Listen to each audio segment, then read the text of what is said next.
Es muy importante nosotros buscar el dominio de nuestro propio ser, el dominio de nosotros mismos.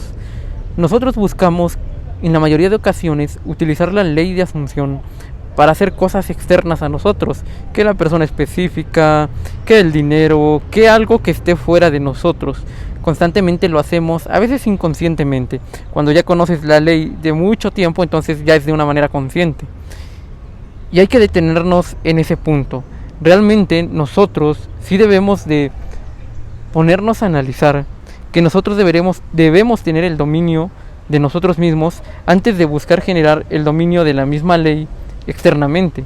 ¿Por qué? Porque normalmente cuando nosotros queremos entrar en el dominio externo sin antes buscar el dominio interno, entonces es donde comienzan a aparecer los problemas que nosotros vemos en el mundo físico, que todo nos mueve. Pero eso tiene que ver con el nulo trabajo o el poco trabajo que hicimos dentro de nosotros mismos. ¿Qué tipo de trabajo podemos realizar en nosotros para poder llegar a ese estado? Meditaciones, repetición de autoconcepto. Hablamos de que, yo lo he dicho mucho, existen dos conceptos en el ser humano, que es un concepto 3D y un 4D, que es un tema largo que después abordaremos.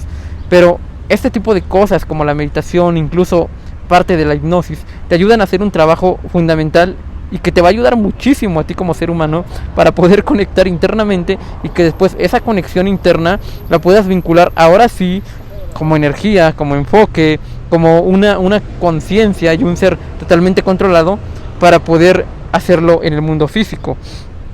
Muy pocas veces he escuchado a personas que hablen acerca del control interno en la ley de asunción, y es algo que a mí me parece extremadamente sospechoso, porque digo, a ver, ¿de dónde viene la ley de asunción? Si no es que el libro religioso, perdón, el libro bíblico no religioso, que es la Biblia. De ahí viene la ley de asunción.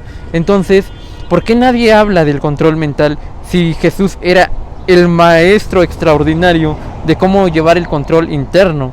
Si nosotros nos ponemos a leer desde el libro de que es Mateo en adelante, los 5 libros de Mateo, Juan y todos los que vienen en el Nuevo Testamento, nosotros nos damos cuenta que Jesús continuamente enseñaba cómo Él trabajaba.